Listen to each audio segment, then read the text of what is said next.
So I have a comment here, travel with me stranger. Comment is mentioning, I have a trip in November to Egypt and I don't know if I'll visit again. So I just want to have a good camera to be able to take good photos and videos.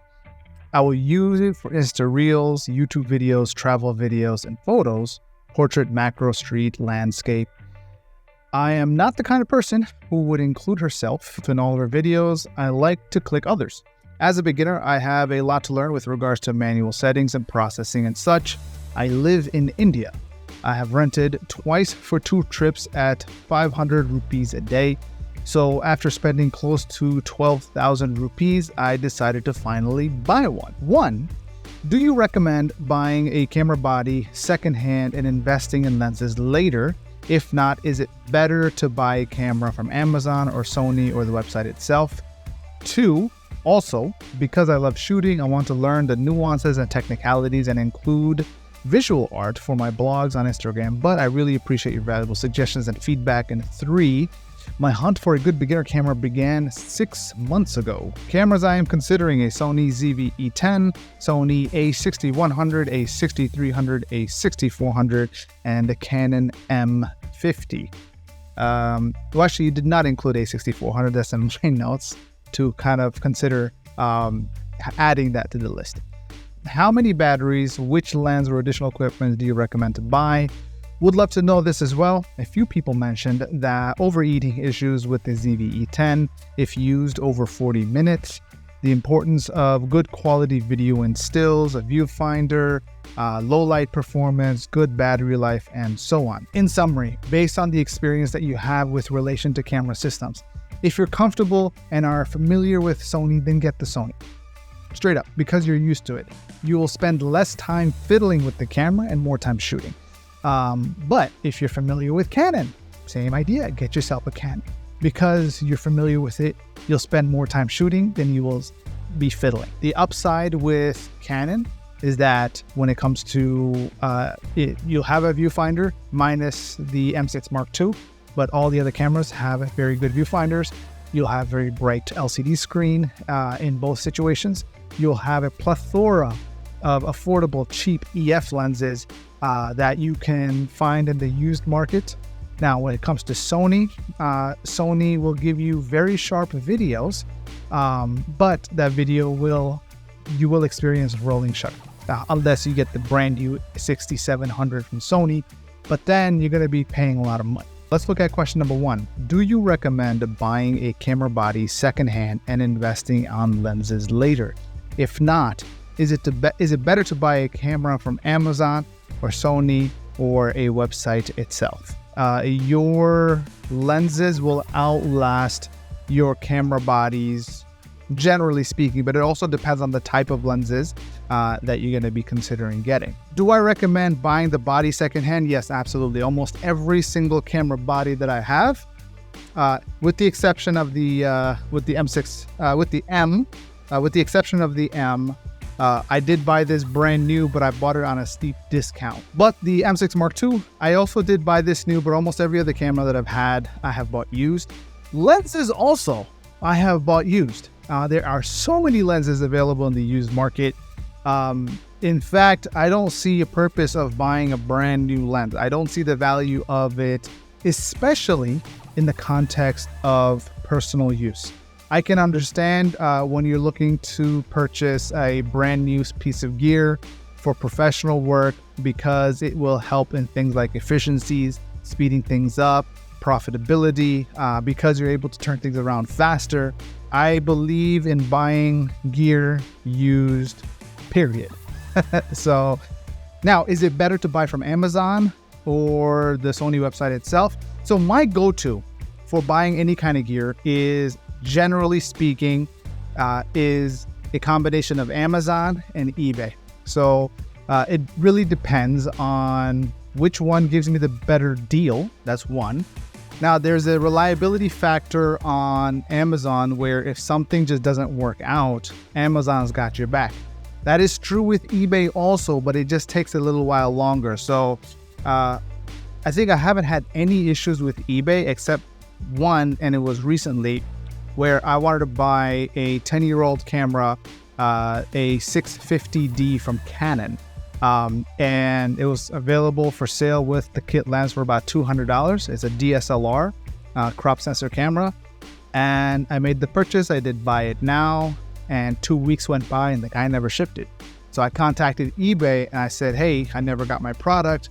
And so I had to wait another several business days, and then I had to elevate it to eBay. And then finally eBay then stepped in and gave me my refund, especially since the seller never marked it down as shipped. So again, I got my money back, no big deal, no harm, no foul. But the process on Amazon would have been next business day or so. Or maybe 2 business days or something like that. Generally, if you order something and you don't receive it, even if the seller is saying, hey, I shipped it, but you just never got it for whatever reason, maybe the delivery driver or logistics person sent it to the wrong place, Amazon be like, all right, here's your money back. No problem. And so that's why I like dealing with Amazon. B&H is also a good option, but since you're in India, I don't know if B&H ships to India. I may be wrong, but something to consider and look at. B&H is good, but B&H tends to also be a little bit more expensive when compared to Amazon and eBay. In summary, do I recommend buying gear used? Yes, all gear. If you can find it used, that is great. Now the question is, because you love shooting, you want to learn the nuances and technicalities and include visual art as part of your blogs and on Instagram. But I really appreciate your valuable suggestions and feedback. You got to learn your gear. You got to know how to use your gear. You got to know the ins and outs. Sometimes what I will do, I will see, after spending about 30 minutes to an hour with the camera in my hands, then I will try to see if I can find a guide, even if it's paid, right? Like DSLR video shooter, Caleb Pike. He's got some great guides up. When I bought my Lumix cameras, I just went to him and I bought his stuff. And it was good, straightforward, it's easy to follow. When it comes to nuances and technicalities of the camera, that's one side. Then you also got to consider the artist side or the visual art that you mentioned before. There's a couple of things that you may want to consider paying attention to with relation to the language of visual art, right? Or visual communication. There's the language of cinematography. So here in the United States, 4th of July, Independence Day is a day off. It's like the equivalent of August, 14th or 15th for India, Pakistan, the Independence Day. So we get the day off, went out to visit family. It was also Eid al-Adha, so celebrated Eid there. And so I took the opportunity. What I like to do when our family is traveling, I'll just document our journey. It's one of the easiest things to do. There is a little bit of a cinematic story that takes place. Where's your shoes, baby? Where's your shoes?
everything was done handheld, and I basically had the M6 Mark II and I had an Insta360 action camera mounted right on top of the camera itself. And so, and the images, now these are things that I kind of look for whenever I'm looking at it. This is something that you'll learn as like filmmaking 101 in film school or anything like that, visual storytelling, composition.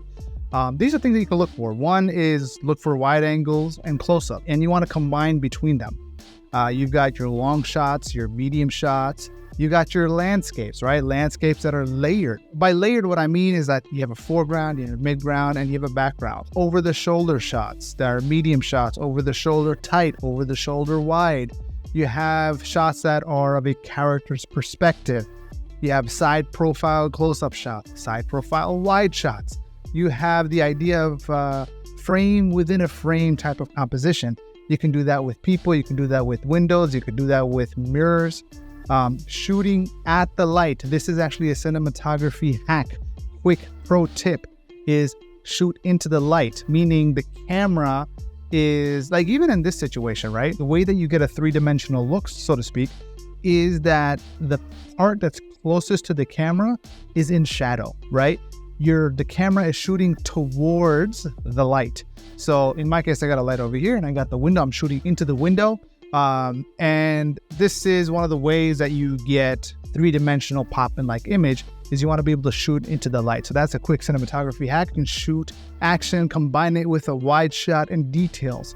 Look at leading lines, whether they're centered or off-centered, leading lines of the road, or long shots that are tight and centered, as well as consider focus, right? You have depth of field. Depth of field is something that people looking at, but play with. Consider not just a shallow depth of field, but also a deep depth of field. Something that allows you to capture the background and the environment, especially when you're shooting people and capturing people. So with relation to like the technicalities of shooting, also consider the art and the technicalities of composing the image itself. So that's just my tip with relation to question part number 2. And with relation to your hunt for a good camera, a beginner camera, so you listed the ZV-E10, the Sony a6100, a6300. I threw in there the a6400, might as well. And also, as of this video, like last week, I think they released, or rather they announced, the Sony a6700. There's also the Canon M50, Canon M6 Mark II, Canon M6, Canon R, also the R series, the R10, the R7, R50, right? So these are all like kind of all in the same categories. So here's a rule of thumb with these crop sensor cameras, across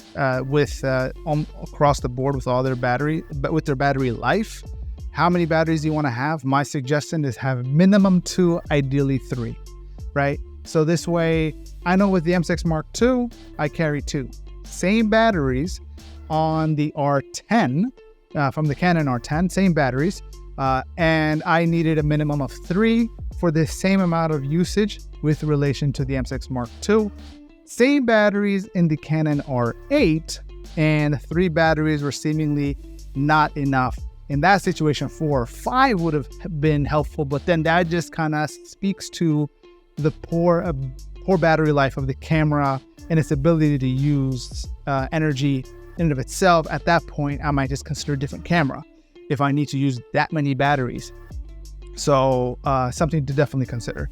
So which lenses or additional equipment do you recommend to buy?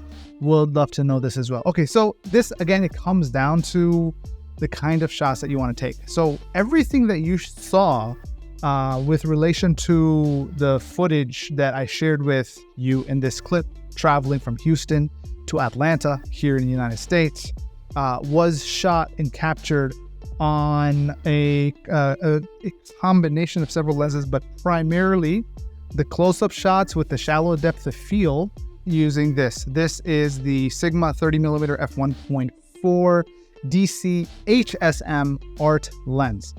This is a wonderful lens, very high quality lens of EF mount. This lens is very sharp, it's very high quality, and it's rather small. It fits in my bag without any issues. The also great thing about this is because it's an art lens, I'm able to use this and adapt this to many, many different systems with full capabilities like autofocus and things like that. I got this lens for maybe $300, $300 US. I don't know how much that would be, or if it would be the same type of pricing with relation to India and rupees. So, but it was a $300 lens that when I adapted to Sony, for example, using the MC11 adapter, which is a Sigma specific adapter made for Sigma art lenses, autofocus, all that stuff is reliable and it works like it's a native lens. Same thing if I use this on a Canon DSLR body, works just fine. If I use it on Canon M or Canon R, using the appropriate adapters, it works flawlessly as well. So this is one of the reasons why I like Sigma art lenses in general, and this lens specifically, their smallest, most portable, also still high quality type of lens. So these were now I'm not necessarily recommending this lens specifically, but what I'm going to share with you right now, so this here is something, a little something I put together for myself. I have several charts here, depending on the system that you'd be following.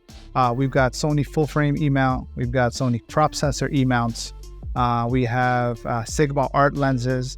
We have EF mount lenses, but from various different brands, and some vintage lenses as well. So when it comes to travel, the thing that you need to kind of figure out is what are the lenses and the focal length that will work for you. Generally speaking, for me, when I'm on the go, when I'm in transit, essentially, I want to have an ultra wide. I want to have something that will get me close up of my subject. But at the same time, and this is the third lens, I would like to have something that allows me a little bit of reach, but I'm willing to forego that third option for the sake of portability. So typically the lenses that I carry with me when I'm on the go, this one, which is the Sigma 30mm f1.4, and I also have this one here, which is the Canon 40mm f 2.8. So there's a significant size difference here, right? This is a pancake lens, but these two are very similar in focal length. So this is 40mm, this is 30mm. To me, it's just a matter of, do I want a little bit more portability? And so I will go with the 40. Do I want something that will give me a little bit more background blur and or low light capabilities? I'll go with the 1.4. So that's what it really comes down to. Now, if I want some of that reach, it really comes to two options. And so option number one is I have an f4 70 to 200mm. Now, not this lens specifically, but simply the range, right? This is a 70 to 200mm standard telephoto, or 70 to 210. This is an old lens, cost me about $100. But the downside of a lens like this, or even a lens like this, is that both of these lenses are not stabilized, which is not an issue in most Sony cameras, but with Canon cameras, unless you have digital IS, for video, that works out. But if you're trying to take photos, having some sort of lens IS is definitely help. But this here is what I call my moonshot lens. This is a super telephoto. So this goes from 80mm, as you see here, all the way up to 400. And when I pull it forward, like there's it's pretty significant with relation to how much it comes out. But I can contract it, pull it back, whatever. And it becomes rather small and portable whenever I'm traveling. So this is the decision that you're going to have to kind of make for yourself, is whenever you're choosing your lenses, are you prioritizing portability, low light, or reach? So that's what it's going to come down to. Now, I'm coming back to the charts. So what I wanted to showcase to you here was this range here, the ultra wide. So the Insta360 footage that you saw, or the wide angle footage that you saw from my travel, is more or less around this area, 14 to 17 millimeters. And then I have my 30mm, and the 30 and 40 kind of are literally in this range. For me, in transit, for things that are in front of me, having a combination of this and this works out really, really well. Now, anything beyond this range right here, is essentially portrait, telephoto, things that are far away. Now, this picture right here, or this chart is stuff for full frame lenses. So I'm going to skip this and we're going to go straight to crop sensor cameras. Now, mind you, you'll notice I haven't recommended a camera yet. I'm walking you through specific lenses or lens ranges that you may want to consider. So let's talk about that. If you were to consider a Sony system, not specific camera, but the Sony system within crop sensor APS-C, these are my recommendations. And so generally speaking, these are lenses I've either used or I work with folks who have these lenses. Now, although we're looking at full frame focal length, a 23 millimeter lens or a 24 millimeter lens will give you something that is the equivalent of 35 millimeter standard within full frame. But we're looking at crop sensor cameras, something like the Sigma 23 millimeter f1.4. But if you're on a budget, like most of us are, Viltrox makes some really good lenses. The Viltrox 23 millimeter f1.4 goes for about $300, and I have several of my colleagues who use it and they love it. And so that's one option. But this is a prime lens. The challenge with a prime lens is that you're not going to be able to zoom. Now, for me, that's okay. I will move with my feet, but you don't always have that option. A good standard lens to have if you're going to be one and done is something that is within the 24 to 70 millimeter range, typically. And in that case, I would recommend within a crop sensor system, the Sigma 18 to 50 millimeter or the Tamron 17 to 70 millimeter. The good thing about the 17 to 70 is that although it's a little bit bigger, it comes with vibration compensation, aka image stabilization. It's optical image stabilization, but it is also more expensive. But you get what you pay for, right? But if you want something that's compact and small and you're going to basically use your digital IS stuff, then the Sigma 1850 works great. One of my colleagues uses this on the regular. If you want something that is ultra wide, something that looked like the Insta360 footage that I was showcasing, the Samyang or Rokinon 12 millimeter autofocus version at f2 is also a great choice. And so if you were to pair between, say, the Samyang and the Viltrox, these two lenses together are probably an excellent choice. But if you're also on a budget, well, here's the thing. For the cost of two prime lenses, you could also get a zoom lens that's not necessarily as bright. An 11 to 20 millimeter from Tamron versus a 12 millimeter prime and a 23 millimeter prime together will be less than the 11 to 20 millimeter f2.8. This is if you're looking into the Sony system. What if instead you're not looking at Sony, but you're looking at Canon? Then I would consider, or rather, before you even go into Canon, there's Sigma lenses. Upside of Sigma lenses is that they are backward compatible between Sony and Canon. Now, for example, this lens right here, this is the Sigma 18 to 35. So this is at 18. I'm using a focal reducer, a speed booster, which essentially gives me a full frame look, so to speak. And when I zoom out all the way, you'll notice there's essentially some vignetting that's happening on the camera. And in fact, if I disable digital IS, I'll show you exactly what that ends up looking like.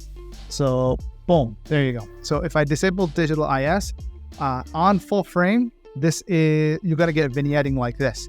But if you zoom in all the way, this is the kind of range that you get, 18 millimeters to 35 millimeters. So this is a zoom lens. The upside of this is that it's really bright, it's versatile, it's reliable on Canon. On Sony, between this range, the 24 to 35 millimeters range, the autofocus is just really, really hunty when you adapt it to Sony. But anything between, say, 18 millimeters and 18 to 24, in this range, the autofocus tends to work just fine. But if I were to, in this case, I'm using this on Canon. So even on Canon with digital IS enabled, between 20 and 35 is what I'll typically use. And in fact, that would be one of my ideal zoom lenses, a 20 to 40 bright aperture zoom lens. One of the things is that if you look at Sigma actually has a, let me turn this on. Sigma actually has a 24 to 35 f2 lens for full frame. And then they also have the Sigma 18 to 35 f1.8, which is what I just showed you. They also have a telephoto 50 to 100 f1.8. These are not cheap lenses though, right? The Sigma 1835 will probably cost you about $600 US. I haven't listed it here because I already got it. There's also the Tokina 14 to 20. And in fact, if anybody who's starting out, especially on Canon, this is a good crop sensor trinity to have. Tokina 14 to 20 f2, Sigma 1835 1.8, and Sigma 50 to 100 f1.8. But that's Sigma. Let's look at some Canon EF lenses here. So this here is, these are charts. They don't, like if you're looking at Canon specifically, these are EF lenses. I just showed you the Tokina 80 to 400. It's got really long coverage here.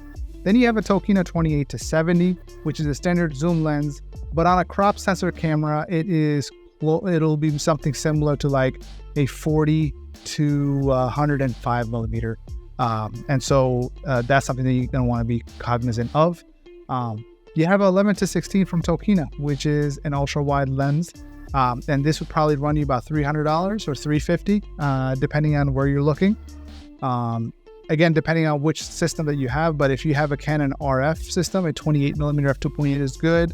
If you have an EM system, like an M50, then the 22 millimeter f2 is good. That's similar to the 30 millimeter that I typically use on from Sigma. And this is also the 40 millimeter f2.8. You'll notice they're right next to each other because the 40 millimeter f2.8, I will use that with a focal reducer. So this is 35 millimeters, right? So 40 millimeters is going to be very similar to this, just maybe a little bit tighter, right? And so whereas 28 is going to be something like this. This is actually 28. 35, 28. 35, 28. It's very similar. And now 22 on a crop sensor without a focal reducer ends up being something like this. So this versus this. So it's a very slight difference. That's why for me, they're all in the same category. So I'm at arm's length. So this is the kind of imagery that you get. And if you're at arm's length from somebody taking their picture, you get this kind of background blur. To me, that looks good, right? And so when I am, and I measure the imagery, most of the images that you saw in the video is basically me being anywhere between 3 to 6 feet from my kid, from my wife, from my family, being in the car. So almost everybody, I'm relatively close to them.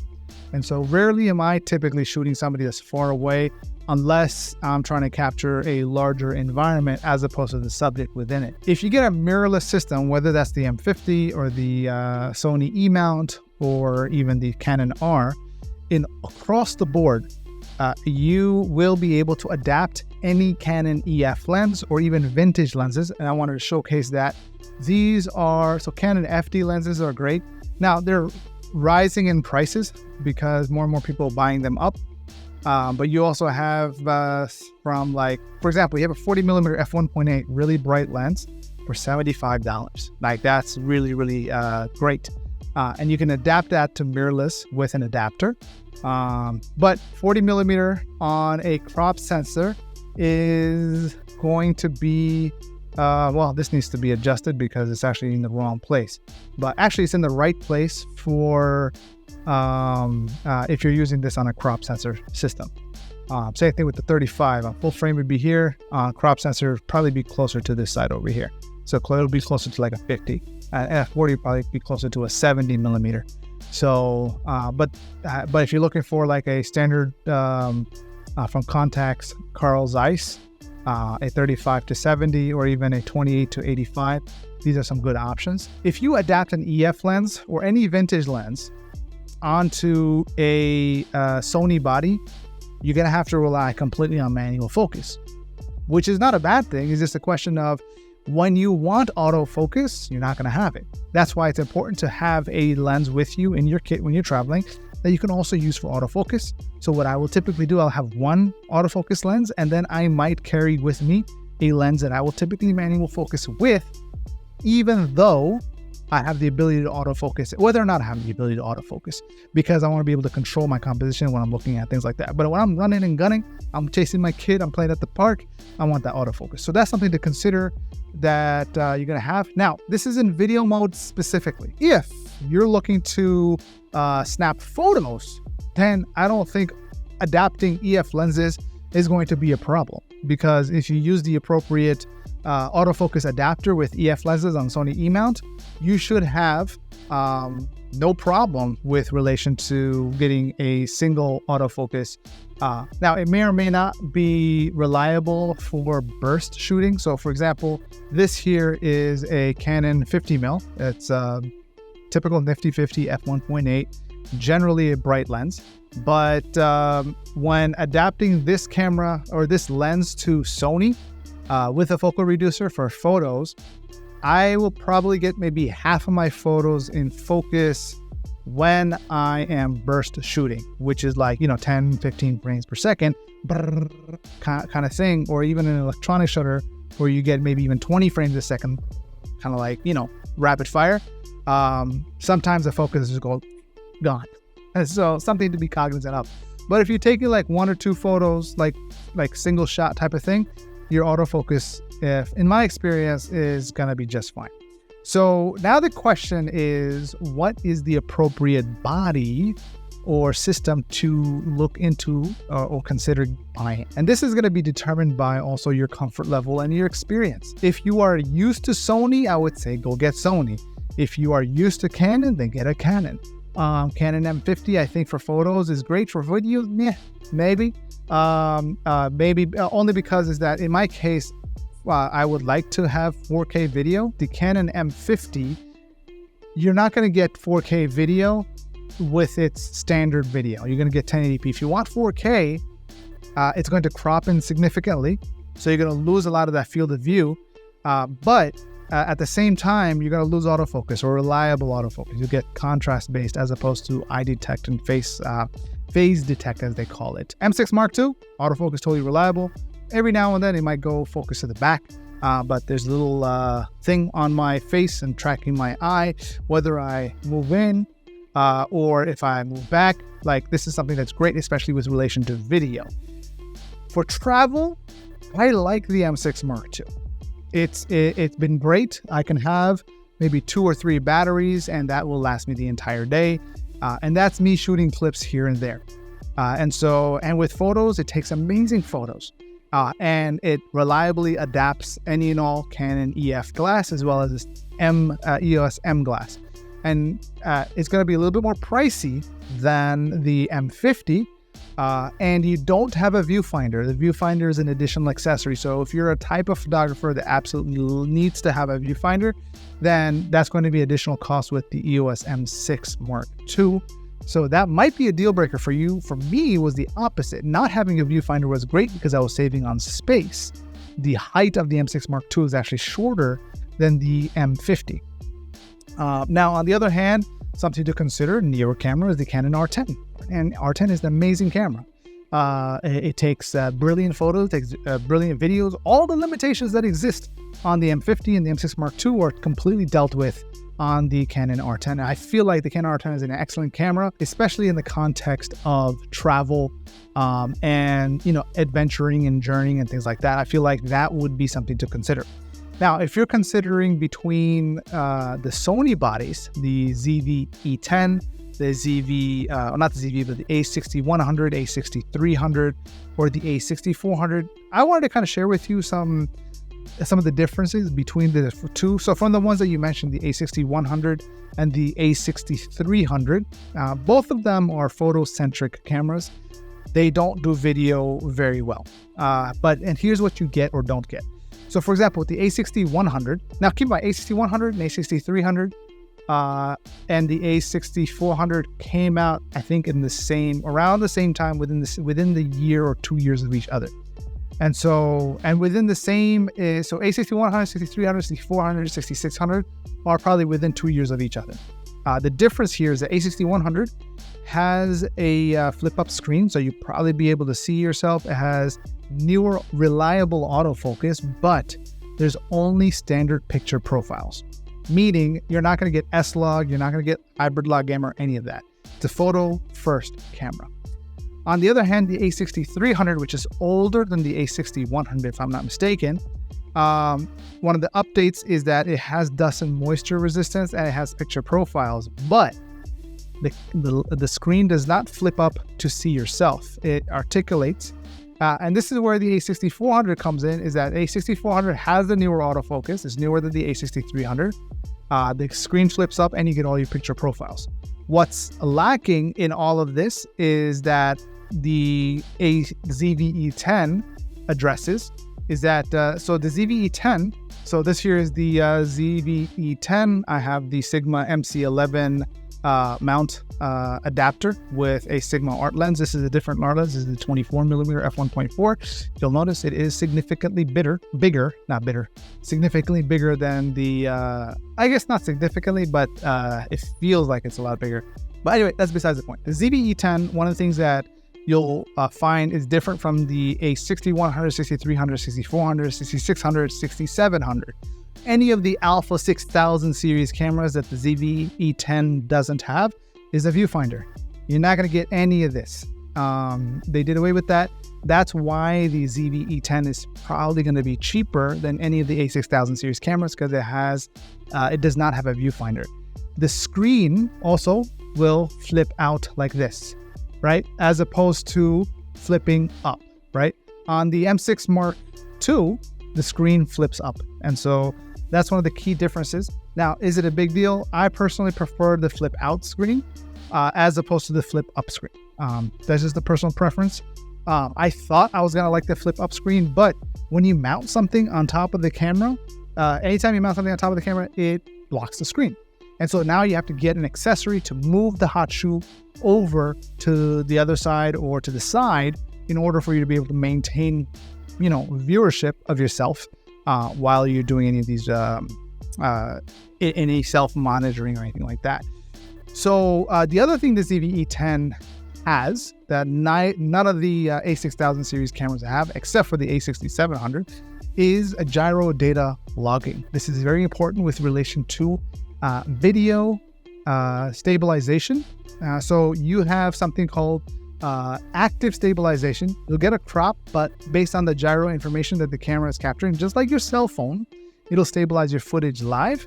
Or you can do it in the edit using Catalyst Browse or Gyro Flow, which is an excellent feature if you ask me, because I'd rather have the ability to digitally stabilize my footage in a superior way, as opposed to something like the digital IS you get in Canon, or the very poor excuse of steady shot that the Sony generally tends to have, whether it's IBIS or digital.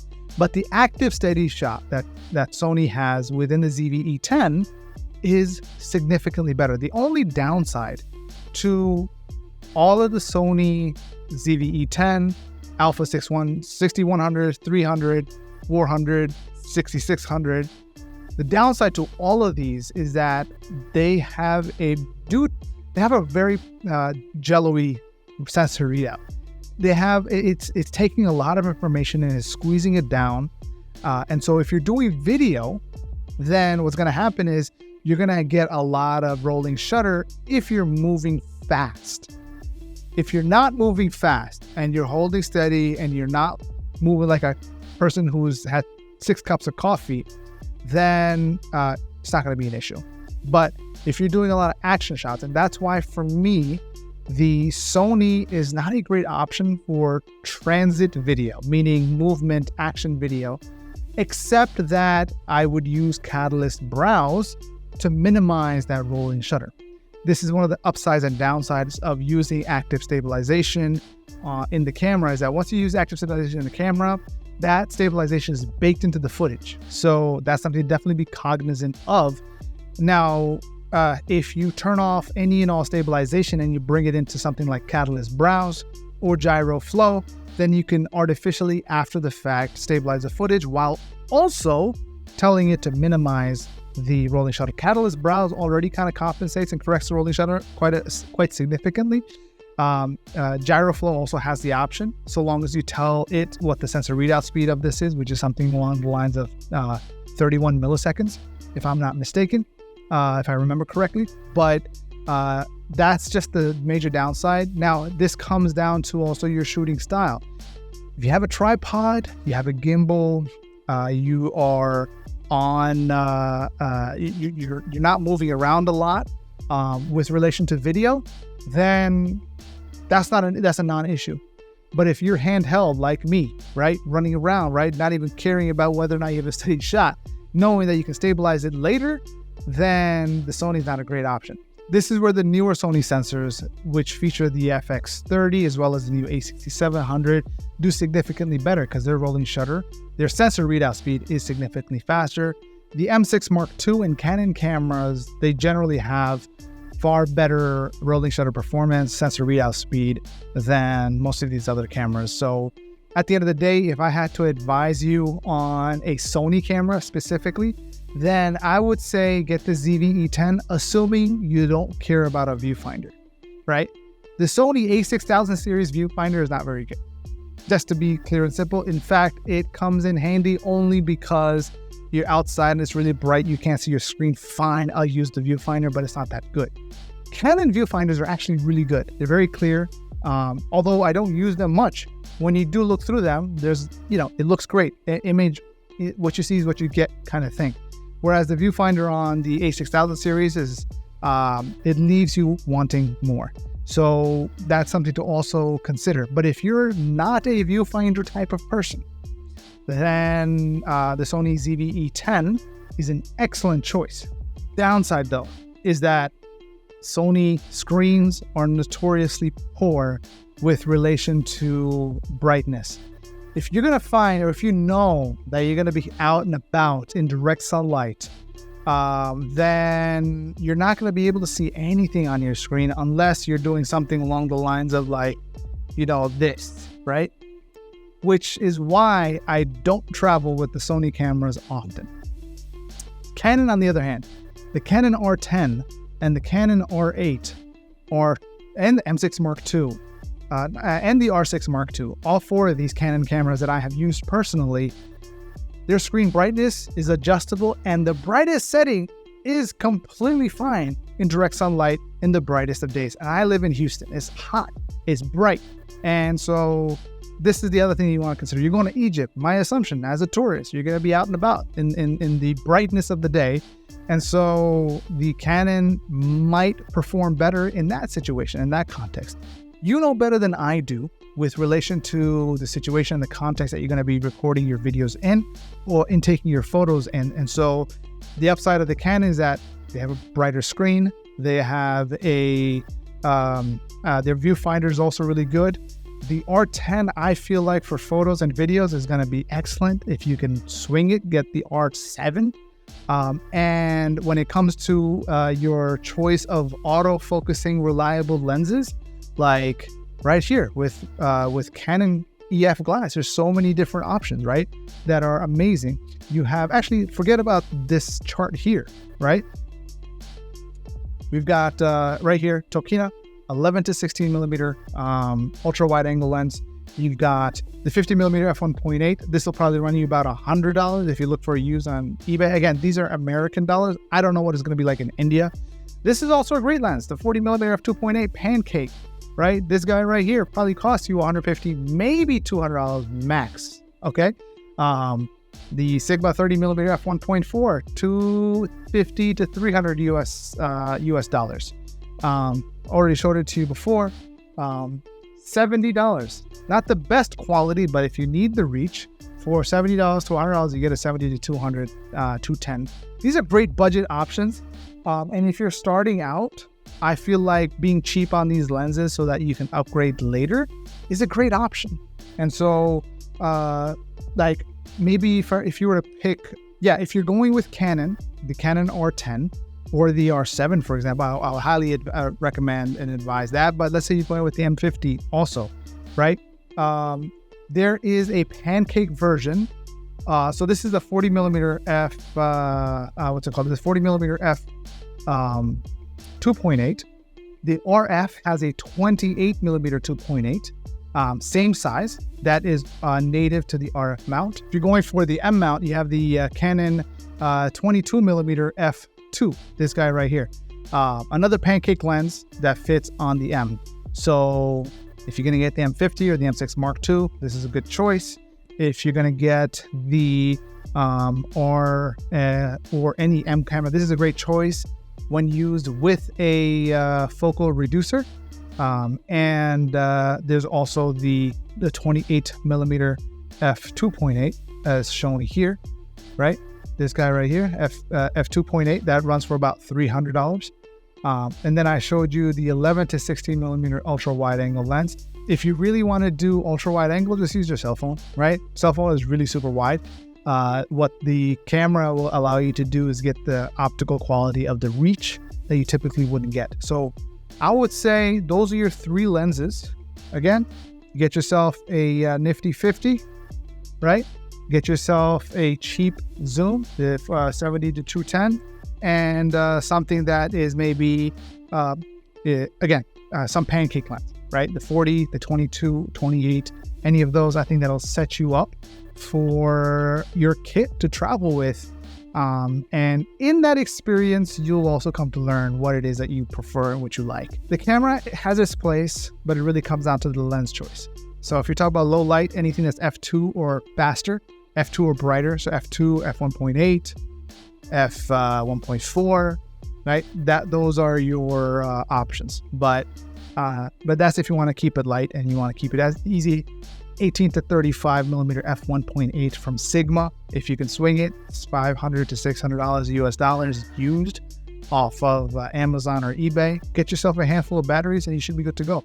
In summary, based on the experience that you have with relation to camera systems, if you're comfortable and are familiar with Sony, then get the Sony. Straight up, because you're used to it. You will spend less time fiddling with the camera and more time shooting. But if you're familiar with Canon, same idea, get yourself a Canon. Because you're familiar with it, you'll spend more time shooting than you will be fiddling. But the upside with Canon is that when it comes to you'll have a viewfinder minus the M6 Mark II, but all the other cameras have very good viewfinders. You'll have very bright LCD screen in both situations. You'll have a plethora of affordable, cheap EF lenses that you can find in the used market. Now, when it comes to Sony, Sony will give you very sharp videos, but that video you will experience rolling shutter. Unless you get the brand new 6700 from Sony, but then you're going to be paying a lot of money. And so I think it's $1,400 US dollars with the new 6700 compared to say $1,200 or $1,300 at most for the Canon R10, maybe less than that, maybe $1,100 or $1,000 for the R10.